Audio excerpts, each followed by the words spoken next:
You ask Tiger to solve. This deals with linear equations with one unknown. The final result is b equals negative 1.8. Let's solve it step by step. Group all b terms on the left side of the equation. Subtract 7b from both sides. Group like terms. Simplify the arithmetic.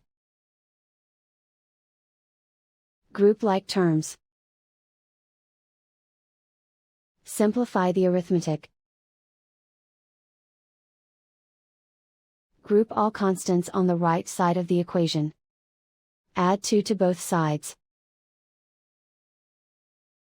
Simplify the arithmetic.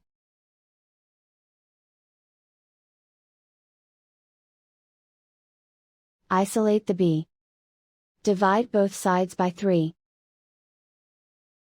Simplify the fraction. Simplify the arithmetic.